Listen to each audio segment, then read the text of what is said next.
Welcome to the Antidote. This is Greg McCarran. And this is Jeremy Roth-Gushel. First of all, we'd like to start out by saying Merry Christmas, Happy New Year, Happy Holidays, whatever your preferred greeting is. If you're Rand Paul, you might say Happy Festivus and put out a list of grievances for all you, for all you Seinfeld fans out there, asking what the look on John Bolton's face was as Trump told him that he's removing the U.S. military from Syria. Anyway, it's been quite a week. I mean, there's been a lot of obviously this moving of announcement by Trump that the U.S. is leaving Syria. Of course, it remains to be seen what actually happens there. I mean, Trump has left the door open to using Iraq as a possible a point for U.S. military presence to remain in case anything needed to be done with regards to Syria. And also, of course, now there's talk of the moving the troop presence from Afghanistan. But as we've talked about here before, it appears the alternative scenario that the Trump administration seems to be favoring via people such as Eric Prince and also Stephen Feinberg. I forget his official capacity within the administration. I think he's the head of the Intelligence Advisory Board or something like that. Okay, Intelligence Advisory Board. All right. Good man there, Drexel Burnham Lambert to, of course, Cerberus / DynCorp.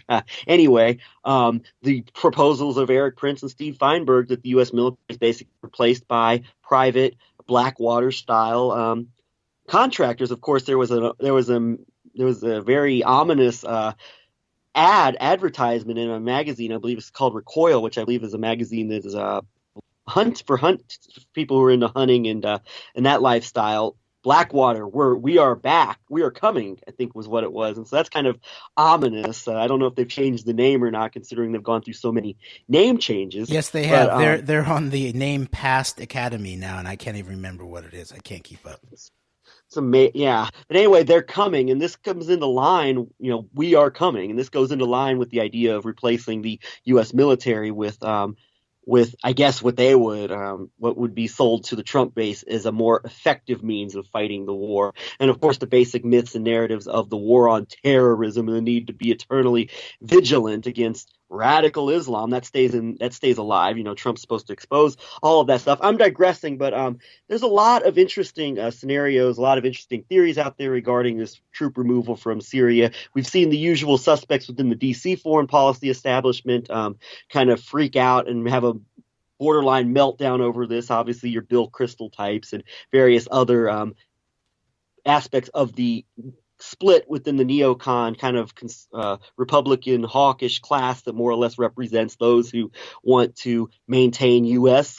global military and institutional dominance.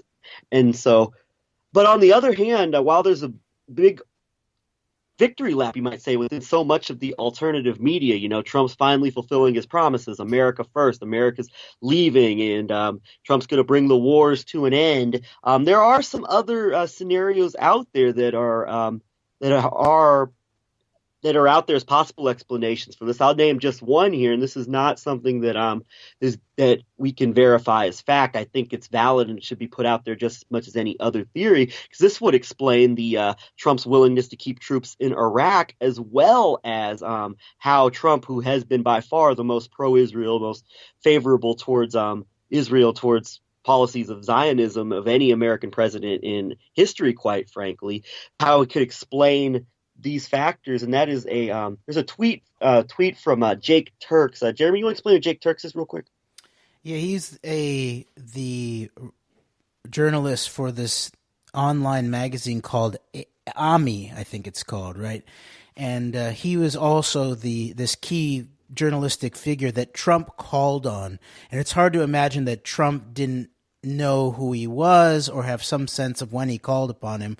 Back when Netanyahu was in the country at the podium next to Trump, and they were supposed to address, I guess, Jake Turx asked Trump to address this question of the bomb threats against the Jewish community centers. At that point, it hadn't been found out, or maybe I don't know behind the scenes, but it hadn't been disclosed to the public that these threats were actually coming from southern Israel.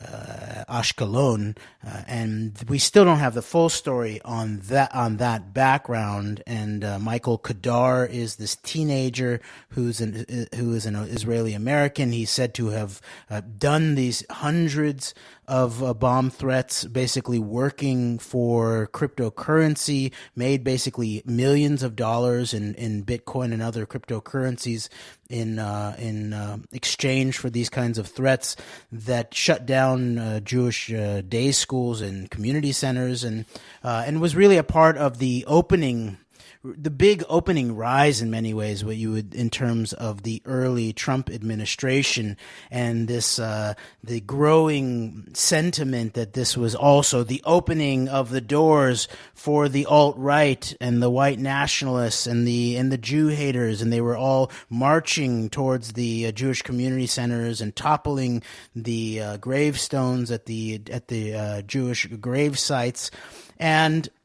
And clearly that did a lot. Some of that played out in some extent later in the year in Charlottesville. And I believe we're talking about early 2017 into mid 2017. But then back to who Turx is, he basically asked the question directly to Donald Trump in the midst of that, probably spring of 2017, about what his statement was, whether he could assure the Jewish community that they were doing things to stop this from happening. And Trump was pretty aggressive and assertive towards him, and actually told him to sit down, I think. And there's a lot has been made too of Trump saying, well, this may not have been done by who they say it was done. It may have been someone trying to make me look bad.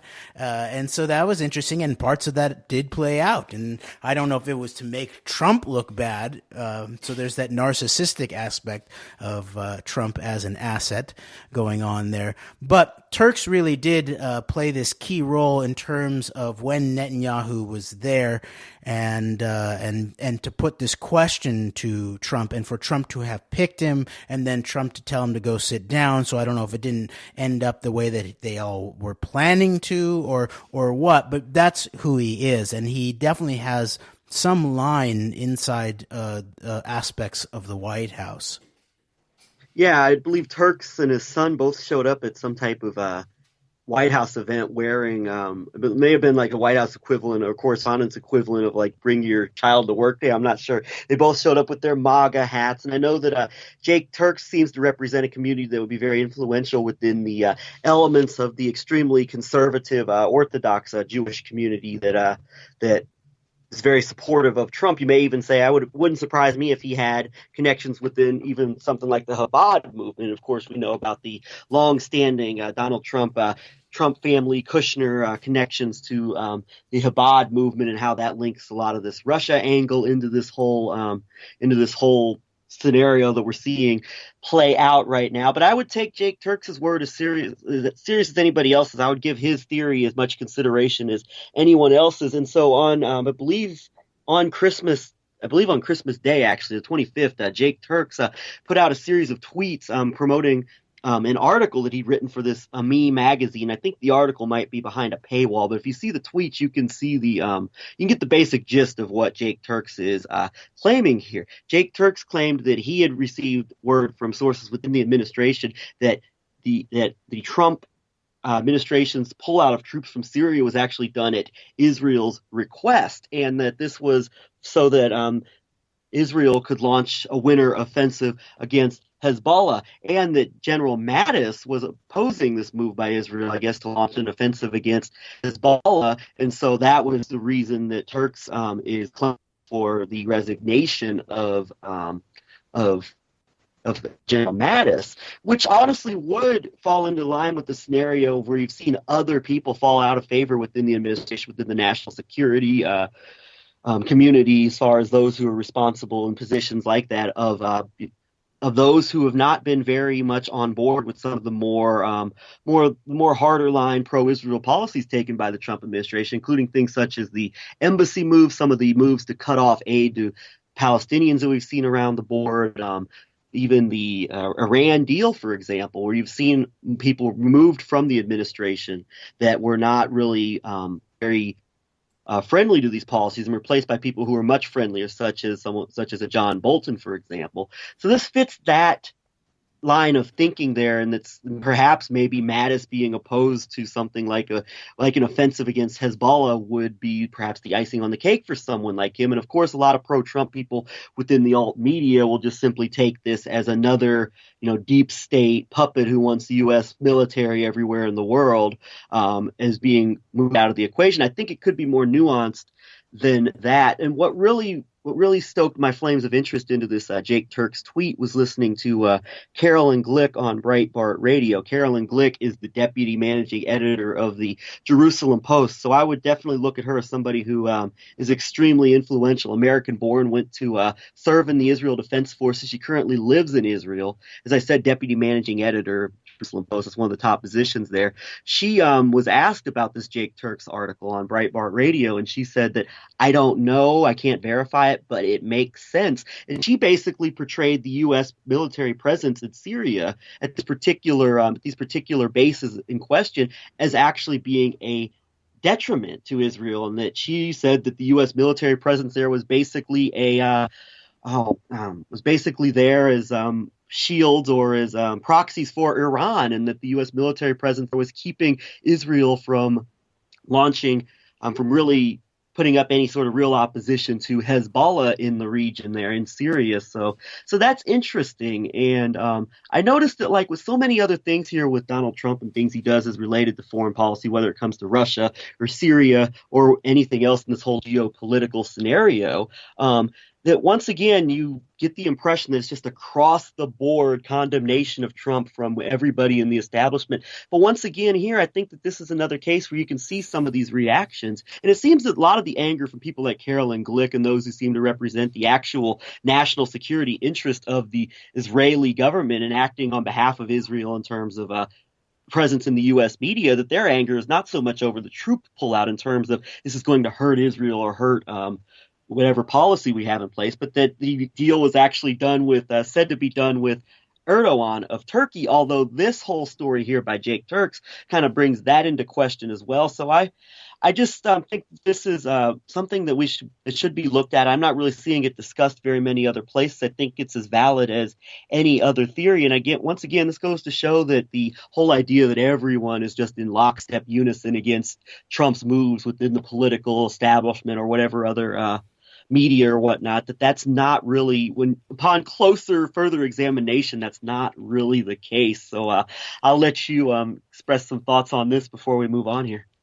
Yeah, well, thank you for bringing all this up, because I think this is a crucial analysis at this moment to figure out what actually is going on. And just one last thing on Jake Turx. It turns out that his original name is Abraham Turkeltaub, and he was born in Brooklyn and studied at a yeshiva, and that he is, I think he's seen as like the first Orthodox Jewish member. Oh yeah, they say the first Hasidic Jew to become a member of the White House press corps. And then they talk about some of these incidents that we've already spoken of. Jeremy, I would have believed that would have happened 60 years ago, the way that people in the alternative media talk about, Jewish power and all that.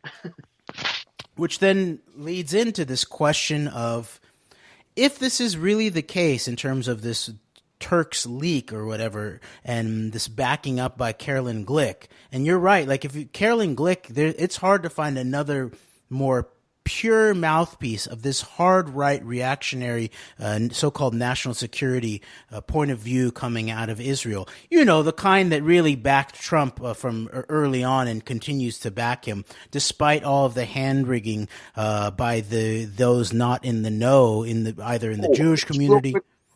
Carolyn Glick, in addition to Jerusalem Post and being a Breitbart contributor, she also works with the David Horowitz Freedom Center as well as Frank Gaffney's Center for Security Policy. So, Yeah, so this is a very specific network that has been backing not only Trump but also the larger political movement or context or national security context behind Trump is this exact network. And it does tie into, obviously, Breitbart is at the center of it. They are identified as the Death Star of the Trump administration, and the metrics, the social media metrics, and all of the press metrics bear that out. They were one of the most linked to epicenters of stories in relationship to Trump and the 2016 elections of any site. And so that originating picture of conceived in is that what it's called? Conceived in Israel, made in America, conceived in Israel. Yes, that's correct. And I always considered that to be a very symbolic photo of Andrew Breitbart and the founder, COO of Breitbart, and and guy from Gateway Pundit Jim Hoft at the table with Netanyahu. I always considered that to be a very symbolic post. Because then you also then have to consider what is the role of the Gateway Pundit too, because they are actually the ones who often are the place that can be cited for some very specific disinformation, fake news that often does not pan out, but is used in a highly weaponized fashion in the moment to push a very certain angle. So I think that what you see with the combination of something like Breitbart and Gateway Pundit is like two different gunnerships of the, emanating out of the real Death Star, which is probably something much closer to Benjamin Netanyahu's ministries, probably something like out of information warfare, consciousness operations out of the IDF, or strategic affairs in relationship to aspects of the foreign ministry's attacks on communities all around the world, with an emphasis on Palestinian solidarity in the English-speaking world, as was disclosed this last year in relationship to the putting out on the record of the Al Jazeera documentary about the lobby. So I think that really you take these two together, Breitbart and Gateway Pundit, and you really begin to see the epicenter of disinformation attacks. We're also familiar with, Ben Shapiro starts out right in the middle of the 2016 election at Breitbart, right, Greg? That's correct, yes. And then he makes the transfer. Supposedly, what was the reason that he made the transfer? Over anti-Semitism or over the pushing of the female journalist?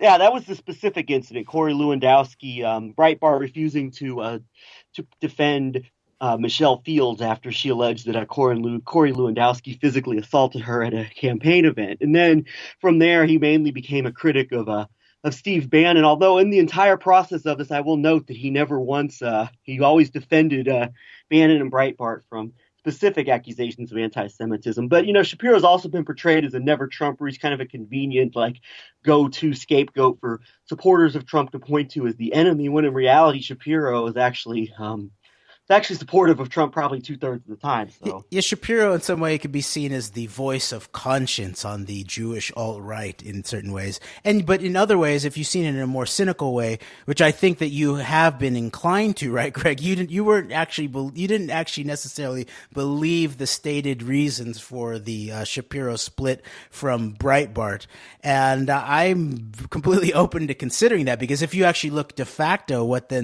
Shapiro then ends up going and doing, starts his own network with these hardcore sort of Israelist Christian Zionist billionaires out of Texas who basically follow all the form of Jewish orthodoxy, but in a Christian sort of more end times type of context. And yet at the same time, Ben Shapiro is, now that he's broken off from Breitbart, I believe he maintains a certain credibility or something like that in certain mainstream, even liberal type discourse. For example, he was invited on Bill Maher's show where they had a reasonable conversation about differences. And that's where Ben Shapiro lays out how he's a reasonable critic of Trump, that he agrees with him when he agrees with him, and when he disagrees, he disagrees. And I'd say that's definitely a normalizing of the Donald Trump era in many ways. It should be noted that pretty much anything related to Israel policy, Ben Shapiro has been just absolutely just goo goo gaga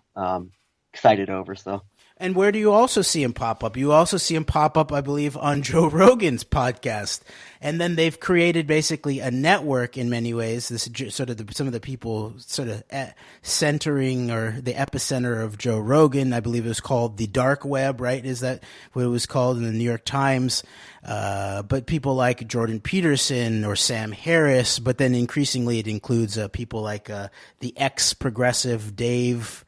I can't remember his name, but Ben Shapiro is sort of like an outlier and sort of intersects with that group in certain ways, and pointed out before.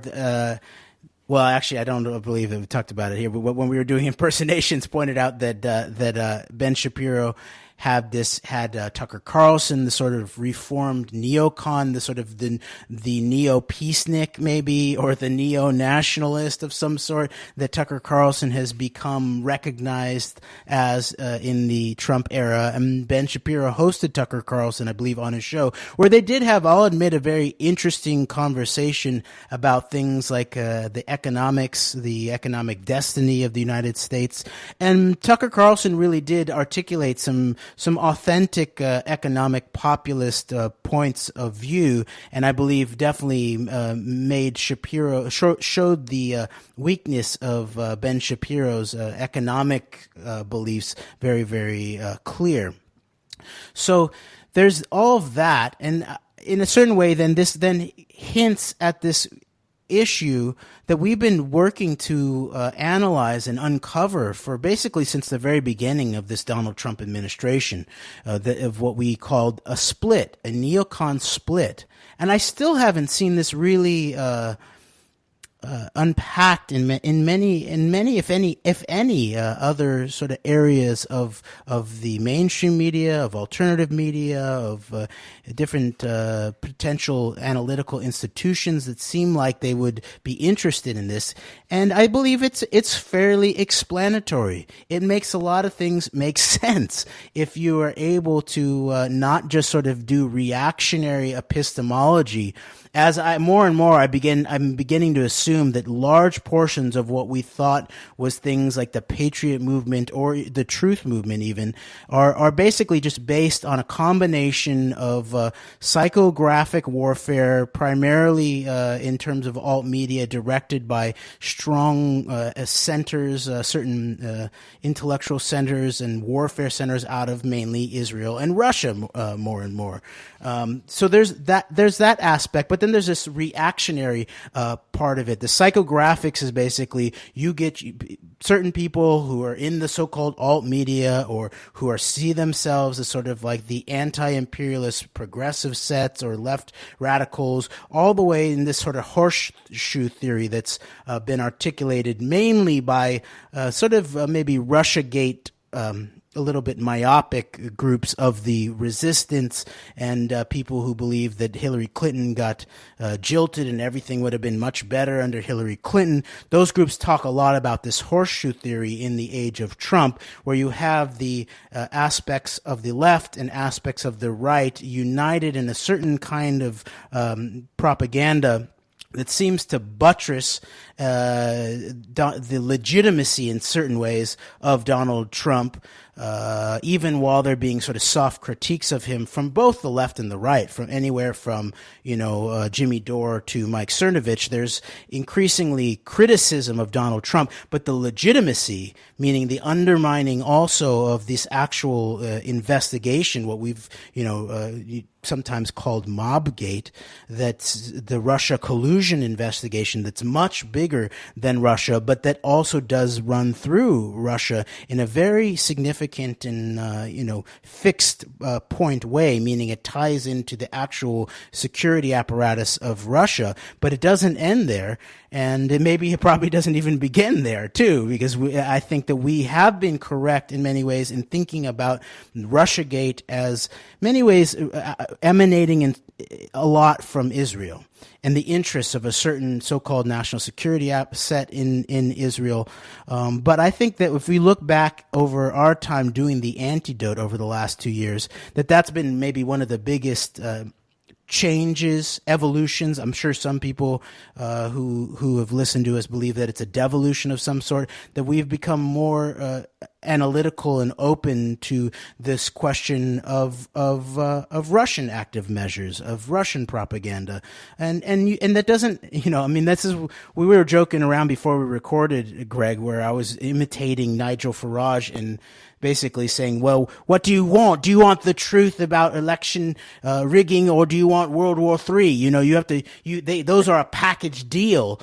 And that's really is where you begin to see the seams in the propaganda, where you're given these false dichotomies. Like, okay, you want to look into Russiagate, even if it is true. If you go there, then it becomes World War III. And so more and more I see those kind of lines, whether they emanate from the left or the right or somewhere in the middle, that those are active measures lines, I believe, out of very likely out of Russia. And in many ways, like we talked about before, with the sort of the alt-right or the new right, even in the era of Trump, in terms of suspended between the Breitbart and the Gateway Pundit as some type of hardcore disinformation weapon, a Death Star weapon for what's behind the Trump movement, and you combine those really sort of deeply embedded. No one can say that Breitbart is not influential, or that that Gateway Pundit, it plays its own influential way in the right media, especially in the Trump era.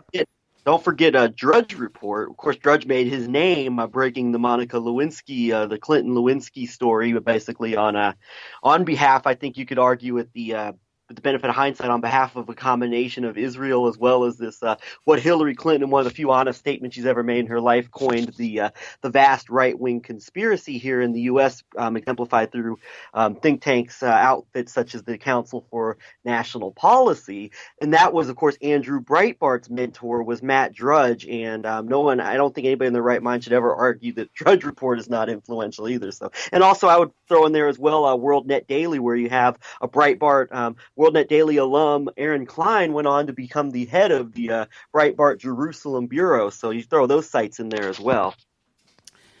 I had forgotten that that Aaron Klein was involved with WorldNet Daily. When was that?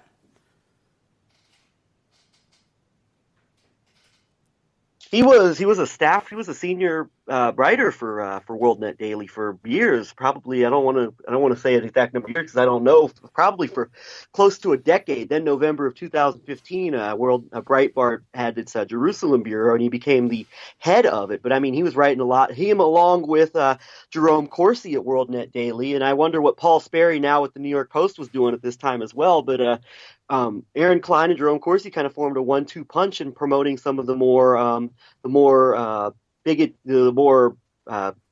theories about Obama being a radical Muslim and trying to destroy Israel and all that. So, well, see, that's very interesting too. Then I would propose that we look at this an interesting troika, a WorldNet Daily media troika of Jerome Corsi. Remember, in the era of Trump, not only is Corsi on InfoWars airwaves saying that is levels above Israeli intelligence, he's getting live text messages from levels above Israeli intelligence that they are so happy that Jerome Corsi is announcing on InfoWars airwaves that they are all behind Donald Trump being nominated for a Nobel Peace Prize.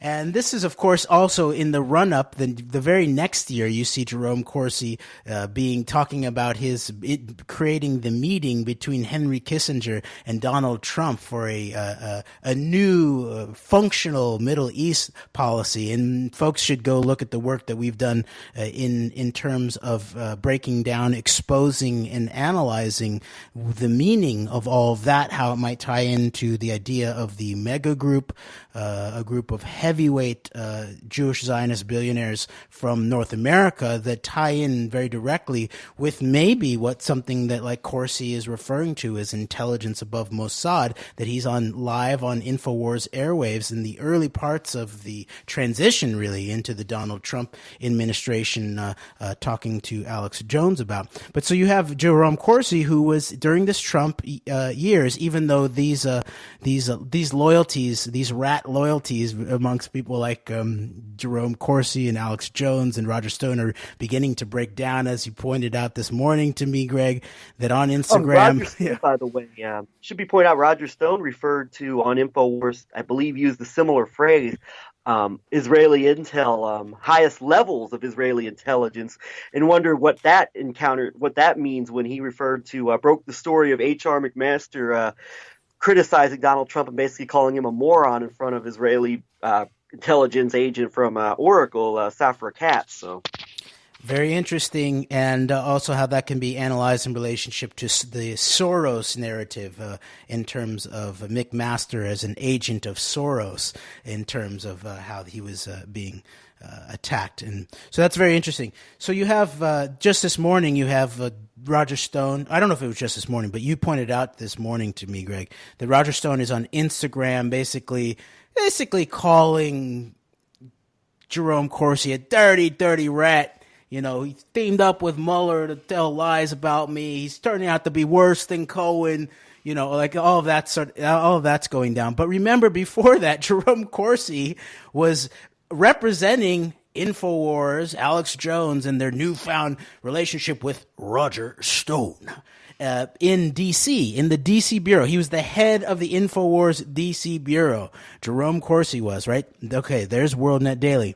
Then you have this Aaron Klein. That's sort of like the Israel-centric portion of the WorldNet Daily crowd. And then more increasingly, you now have one Michael Maloof, who was a former part of the Office of Special Plans under Douglas Feith, or with Douglas Feith, and who was then sort of kicked out in some way, and it wasn't exactly clear, pretty early on, actually, after September 11th, who has re-arisen and written for WorldNet Daily with an emphasis on the EMP threat from, and this all ties in many ways together in terms of this whole network, even if you think about Ledeen and Flynn writing their book together about the threat. So this, the idea of the architecting of the perception of the threat matrix. Even someone like Michael Maloof, a sort of an ex-OSP member who's now sort of moves through WorldNet Daily, writing articles in the last few years about the EMP threat, and then now showing up very often, not only at the New Horizons conference, I believe, earlier in the year, but then also in Iran, but then also as the go-to guy on things like national security affairs, Russia, Israel, Trump, U.S. on Russia Today. And so I think that's a very, very interesting sort of triplicate to analyze about this WorldNet Daily nexus and what it all might represent, because it does look like you have a heavy domestic U.S. presence in the form of one Jerome Corsi, and people like to say, "Oh, who the heck is Jerome Corsi? Why do I care about him?" Well, as we did in our, as we showed in our show about him, he was very influential politically. If you thought that sort of 4 more years of George W. Bush and a further escalation of the Iraq War was a significant part of American history, which I believe it was, and it definitely affected the Iraqi people a lot. And Jerome Corsi was like the go-to, sort of public pundit. Not to mention that Jerome Corsi, as we laid out in the previous show we did about him, was also a leading voice through his books and things he did, even going in front of the Israeli Knesset to speak about Iran. Was one of the leading voices that was from a from a propaganda perspective, was pushing for some of the policies of the more hardline elements within the Bush administration to take significant action against Iran, which was pushed back upon by other elements, as we've detailed in the past on our shows here. So in addition to 4 more years of Bush and Iraq policy, Corsi appeared to represent the interest of those who were pushing for Bush to take even more dramatic, more consequential actions with regards to Iran, that thankfully there were people who assisted in standing all of that down. So, yes, very good point. And I think that when you take this obvious. If you look at this WorldNet Daily epicenter, and then you see this Aaron Klein Israel focus, this Michael Maloof sort of Russia focus, and then this Jerome Corsi Washington D.C., and really what we might call an axis to Texas in many ways. If you think more and more about the Council for National Policy, which we've focused on a lot over the last year, because it is very much a significant portion of the network that got not only people like Donald Trump elected, but I'd say, more and more we begin to see that this is actually how George W. Bush was fraudulently also elected. Was a very similar type of network. And so I think that is one of the things that we've really done a lot in the last year is unpack this. It really is a global network. So there is a global dynamic to this collusion analysis.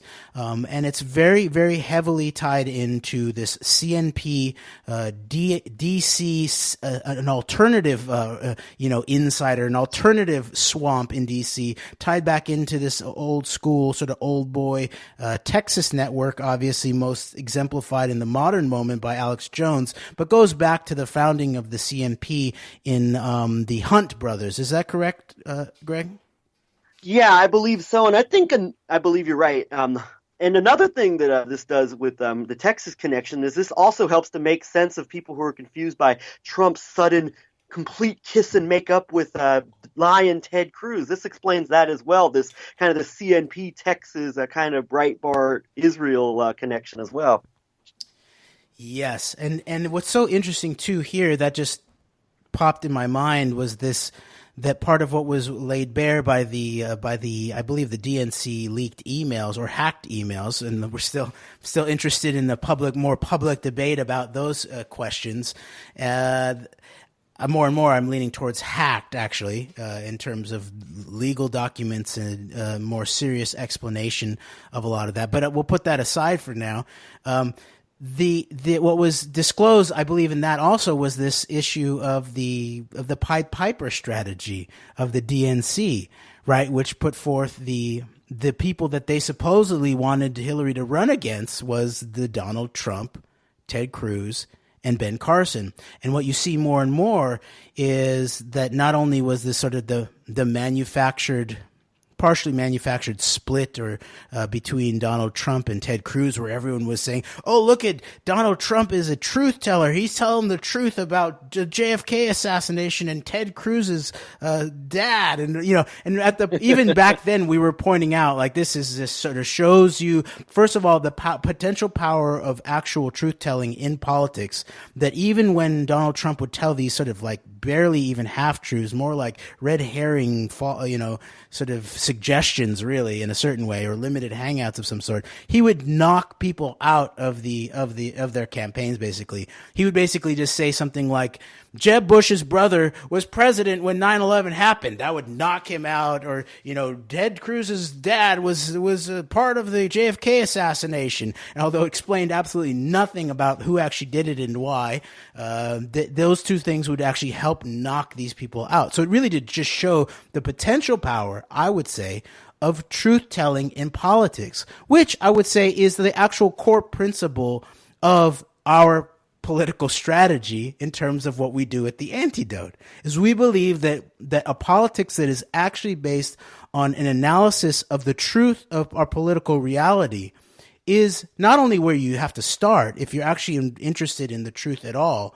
and believe that truth can be influential or should be what reality is built upon, but that it actually has inherent political power to sort of knock bad actors off the stage inherently. So I put that forward, but what you see is not only that that the Democrats named the high-level DNC, which of course, go look back at it, they also played very, very dirty in eliminating the actual choice of Democratic voters in the primaries, which were over and over for Bernie Sanders, and they would use their superdelegates, and that's not even to mention all the other indicators of even deeper potential, fraudulent actions that could even tie into things like election fraud, machine ringing, and all of that was done to benefit Hillary Clinton in the primary primary, which more and more I think we begin to see as a setting up Hillary Clinton as the perfect straw woman for the Trump fraud, Trump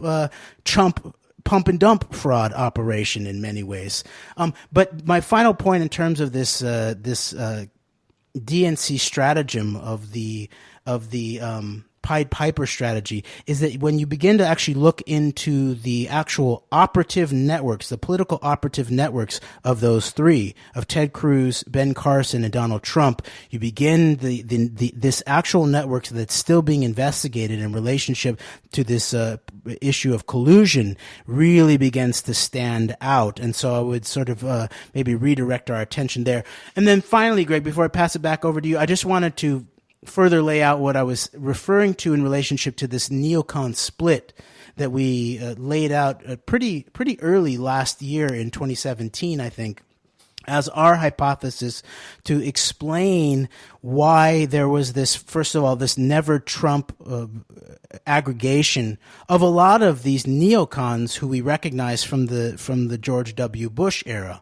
But of course, there was also some key missing names in terms of the never Trumpers, and we keep on seeing more and more evidence of certain key elements of other people who might be described as neocon as deep supporters of Donald Trump. And so we began to try to explain that by talking about a neocon split, and that in a sort of easy, shorthanded way, people would talk about the neocons as basically Israel firsters to some extent. But then we begin to reanalyze that aspect and begin to see that no, not necessarily. People like Bill Kristol and David Frum and sort of a lot of these people who are very much associated with the Project for the New American Century and thus at the epicenter of the neoconservative movement, they're not actually Israel firsters. They may be Israel seconders. They're definitely all Zionists. They're definitely all Israel partisans. But a lot of these guys who are sort of the most DC focused and seen as the establishment neocons, let's call them, are actually America firsters in a way. They believe in the U.S. empire, and yes, that it's supposed to be intensely aligned and in service in many ways to the desires and aspirations of the Israeli hard right national security apparatus and also their potential global deep state. And we've now defined them as paleo-neocons in many ways. The paleo-neoconservatives. Those are the old school neoconservatives who wanted the unipolar moment extended and compounded, and to be based out of think tanks in the swamp, and not to be driven by some nefarious, agreement behind the scenes between Netanyahu and Putin, or a longer term, agreement, or even a patron, so maybe a covert patronship between the Soviet Union and Israel as a perfect cutout to enter not only agreements but also actors and operatives into the heart of the U.S. Foreign policy and national security and technology establishment, and ferret out that technology not only into Silicon Wadi in Israel, but also in a larger and longer term dynamic into a multipolar version of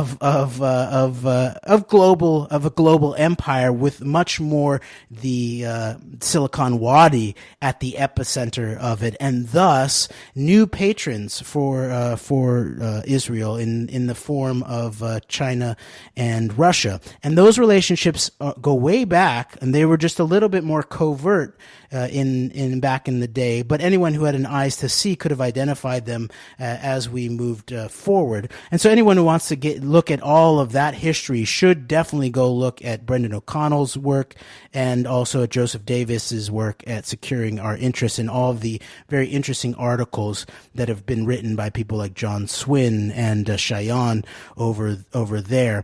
And so there's that. And so in many ways, we then begin to identify that there was Israel first neocons, but they were actually potentially in a split against these more DC firsters, or these North American centric neocons who wanted to extend the unipolar moment, very suspicious, actually very aggressive in many ways against Russia. Democracy and nation building, whereas those who represent the kind of thinking of someone like John Bolton were were very much against the idea of going into Iraq and bringing democracy to it. They just wanted to get rid of Saddam and move on.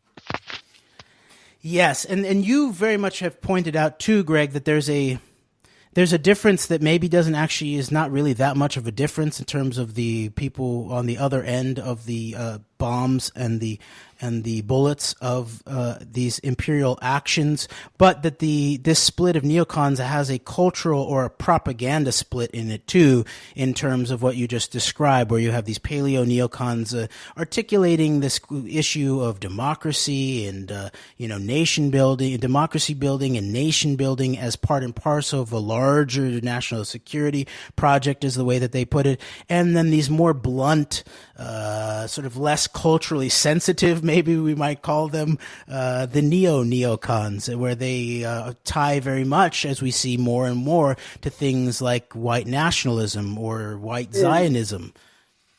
And this explains why someone like David Frum is, obviously as horrible as news just a few years ago was pushing some of the more openly anti-Muslim sentiments of the hawkish class, can now present himself as a reformed, liberal, tolerant humanitarian, as opposed to the mean, bigoted Steve Bannon at their debate in Canada I forget the name of the forum. Yes. Couple months back. The monk debate, right? Wasn't it a monk debate? It's a monk debate, yes. But this kind of mentality explains why David Frum's able to reform himself in the eyes of the resistance crowd. As sickening as it is, it's just because this other side is much more open about what they actually believe. So I think that there's a certain amount of explanatory clarity that has potential political weight to it in relationship to that strain of analysis. It helps clear up a lot of things, because then you begin to see that that you can be a neither nor. You don't have to then be in bed with David Frum because you're against Trump and Sheldon Adelson, for let's say, and in the counterexample, you don't have to be in bed with the so-called America First nationalism of Donald Trump just because you don't want to be in bed with David Frum or Jennifer Rubin, as some people might say. Have you looked at who you're aligned with? And this is exactly what the nature of 21st century propaganda is based upon, is reactionary epistemology. And the alternative, or let's say the actual approach of I believe of epistemology, of knowledge building, that has integrity to it. Not only that, so that's a principled way of thinking about it, but also pragmatic. There's a much firmer foundation that you build when you create an epistemology that's based on the idea of first principles, where you actually build your knowledge base not based on who's against it. And sort of begin to understand this in relationship to Alex Jones, actually many years ago, where Alex Jones would basically just sort of begin to come out by saying, well, whatever the so-called establishment says, you got to know that the truth is very likely the opposite. But that obviously breaks down so very clearly, whether you're talking about up is up or down is down, those types of things, or whether it's raining, but also on even more political facts, as we begin to understand in relationship to being able to utilize certain aspects of what's called the mainstream media and actually get some really good journalistic facts out of it. But the analysis is where we actually have the most responsibility, is what do we do with the facts, and how do we assess which facts are true? Because as I pointed out before, that you could have a false fact, and all that a fact is that it can be it's an objectively provable or a disprovable reality of some sort, rather than a subjective opinion or a hypothetical analysis.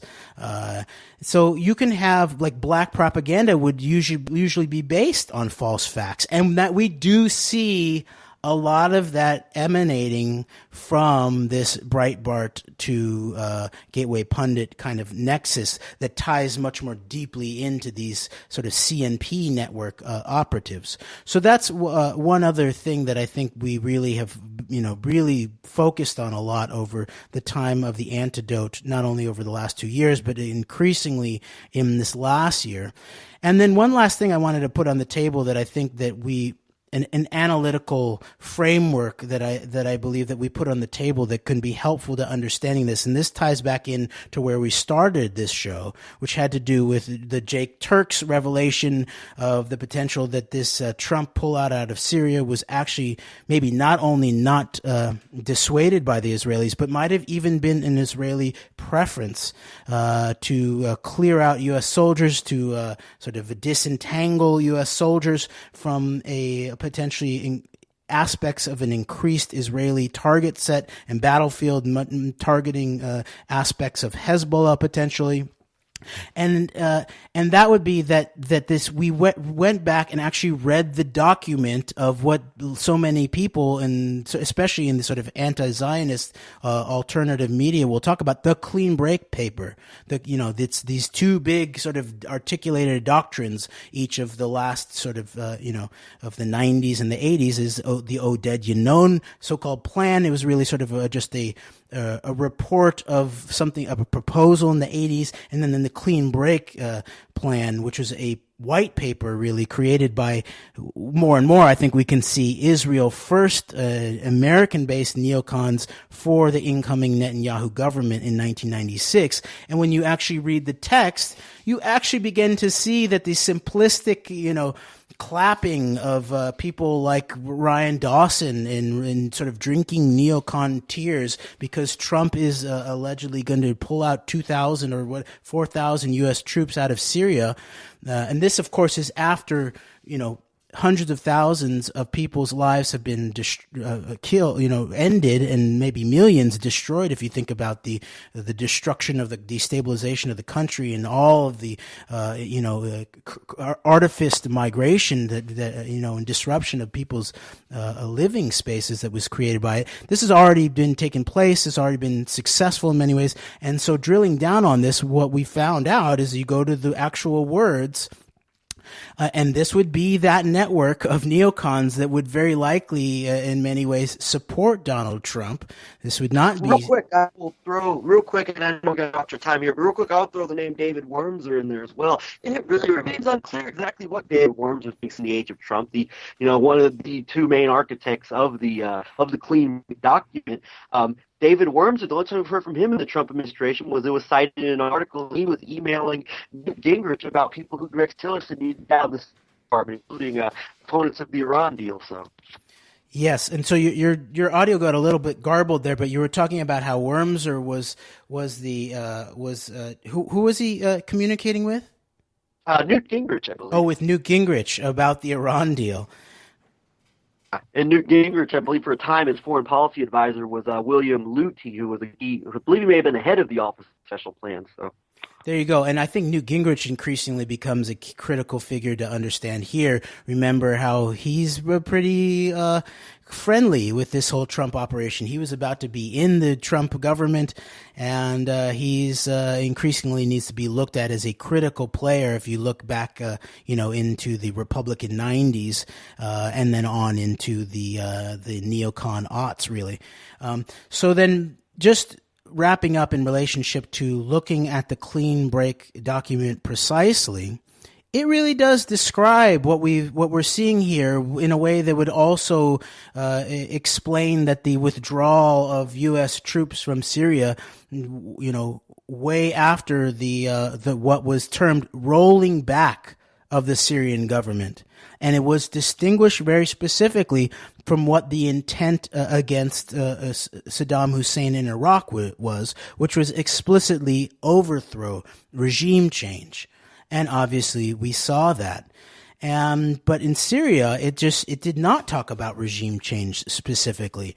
It talked about rolling back the Syrian government. And I would say even just this singular incident in the wake of what really looks like a false flag, the 2013 East Ghouta, I believe, false flag operation, that what people also should go look at the interesting nature of one Yosef Bodansky, deeply tied into things like looks like the emanation of the Pullout program in 1979, but also deeply into the Jonathan Pollard spy scandal, which would very much accurately would be called a Soviet-Israeli spy penetration of the deepest and highest levels of the national U.S. security apparatus.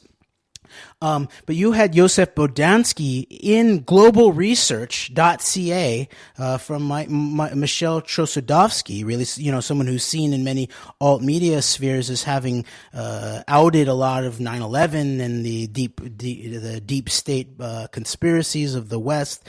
That Joseph Bodansky was printed in Global Research as basically tying that false flag into the Obama White House very, very directly.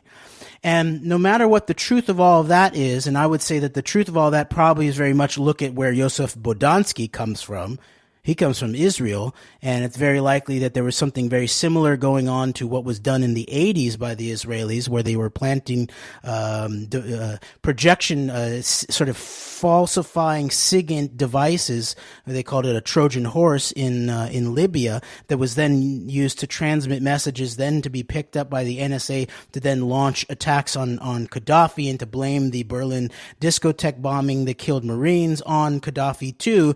That I think it was very likely something like that in relationship to this East Ghouta false flag that was then blamed by Yosef Bodansky, high-level Israeli military intelligence, apparently, on into Jinsa and Pollard and all of that whole set. Actually helped set up, I believe, a technology transfer. If you think about deep Talpiot transfer of technology, Joseph Bodansky is in the midst of that. So you have him, sort of pointing the finger at the inside of the Obama White House, where you probably actually have an Israeli sort of talking boulder scenario, actually, where they are blaming the Syrian high command in the military for these false flags. And in the wake of that, just finishing up here, so you can have the last 2 minutes, Greg, is you see Russia playing the good cop and the U.S. being blamed as the bad cop by Bodansky, right? Because he's saying that they the Obama's White Houses who planted the disinformation, and they work together to basically roll back the Syrian government's chemical weapons program that I don't believe they were ever going to really use it against Israel, but it was a deterrent. It was in this day and age a deterrent against certain Israeli military power. And so there you go, mission accomplished in relationship to the clean break program. So about a minute and a half left, Greg. Yeah, we're going to revisit all of this in here in the near future. I think we're going to do a follow-up show, perhaps even in longer form than an hour, because I think I want to wrap up by going back to what you said about what you identified as this troika out of WorldNet Daily of Klein, Corsi, and Michael Maloof. And this is something I was just thinking about as you were on air just talking Greg, about. speak really clearly because your audio is completely decomposed. Okay, I'm sorry. Michael Maloof, in his key role in this troika, is that you see that how we have been running with regard to something like Iran, this dual, you kind of see this dual kind of coming together at some strange level of the American hawks that want regime change in Iran, combined with those who are pushing for a multipolar world and the decline of U.S. global influence. And I think that you brought in relation to Maloof and Corsi, all coming out of the same network, all very prominent Trump supporters who are all had roles in neocon operations over the years. I think we'll revisit this and really tie us into this kind of this combination of extreme American right-wing hawkishness with the push for a multipolar and the decline in U.S. global influence. Until then, we will discuss this probably next time we come on air. Yes, yes. So we'll explore the deeper questions around what kind of multipolar world is really being proposed here. And so, thank you very much, Greg. Everyone, have a happy New Year, and let's get even more focused and more dedicated in 2019. Antidote. We out.